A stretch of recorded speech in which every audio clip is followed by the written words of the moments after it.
Hi, I'm Pat Kelly. Okay, we're working with another vector valued function. In this case, they give us a specific value of t. And then it looks like they're asking us to do a lot, but the real value in this type of problem is when we do all that work, we're going to see how they tie together all the different parts of the problem and how they connect to each other at the end. Okay, so this is what they're asking us to do. With this r of t vector valued function, they want us to find the derivative. They want us to evaluate the original function at this value of t that they gave us, and then also to evaluate the derivative at that value of t sub 0. Then we're going to sketch everything, and that's where we'll see the connections. Okay, so to start, I'm going to jump to this r of t sub 0, just because with my work right here, I can line myself up well, I think, with r of, and my specific t sub 0 is pi over 2. So I'm going to go right into the function's components and plug that pi over 2 in for t.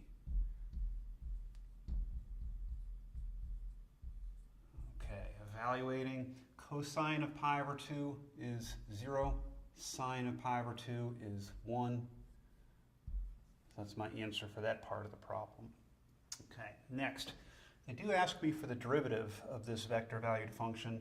That's part of the lesson that we would have learned here, is that we're seeing we can take this concept of a vector valued function and apply our regular old calculus ideas of like differentiation to the vector valued function. So let's do that, where I'm just looking to differentiate. And as is almost always the case with these vector valued functions, is you really just do things component-wise. So I'm going to differentiate component-wise. So inside, I'll first just look at the derivative of cosine of t, which is minus sine of t, comma. Wipe the slate clean in your head, and now do the derivative of the second component. The derivative of sine of t is cosine of t. I'm done with actually that part of the problem. Furthermore, though, they asked me to take that derivative and evaluate it at t sub 0. So let me just come down here. R prime of that specific value for us of t sub 0, pi over 2, equals, and I'm going inside this vector and just putting pi over 2 in place of t, comma, cosine pi over 2. Okay, evaluating this first component, sine of pi over 2 is 1, but there's a minus in front of it, so minus 1, comma. Cosine of pi over 2 is 0. And so this vector, negative 1, 0, is our answer right there. All right, and finally, they do ask us to sketch everything. Okay, so we're even going to go back and sketch the original function here, r of t. And in order to sketch r of t, I'll just ask you to notice a couple of things. So in order to sketch that original function, notice the first component, if I call that x, it would make sense, that's cosine of t. So x equals cosine of t. And also, continuing to try to notice, the second component, if I call that y, that's sine of t, as they gave it to me.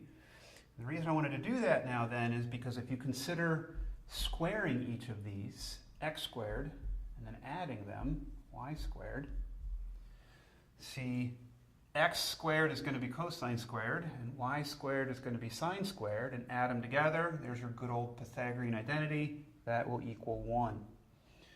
And what that does for me then is gives me a very familiar equation with x's and y's in it that I can then go and do my graph. That's your good old unit circle, centered at 0, radius of 1, so we're just looking to draw that circle. Something like this. Okay, that's my r of t, but they did also ask me in the same drawing to sketch the results of this work, for one, r of that pi over 2, which was 0, 1. Looks like that's pink for me. So I'll come to my xy plane and plot 0, 1, which is up here. Draw it as a vector from the origin. Okay. And they also asked me to draw this one, my yellow, my derivative of the function at pi over 2, negative 1, 0. And you want to draw this one with its initial point at the terminal point of that last vector you just drew, the pink one for me. So I'm going to start up here at the top of the circle and try to draw a vector with components negative 1, 0. So I'm just going to the left 1 unit and not up or down at all. Right? In terms of putting it all together, as I mentioned, they even ask you this in the directions, what's actually going on with this r prime of t sub 0? And what's going on is you should notice that that is a tangent line. Right? It's a vector that's drawn tangent to the circle, drawn tangent to the original function, specifically at the point where we have that first vector, that r of pi over 2 for us. Right? So there should be some good conceptual connections for you that, as always, the derivative is talking about the tangent lines and the slope of the tangent line, or in this case, the direction that the tangent line is going. Okay? Thanks, and I hope that helps.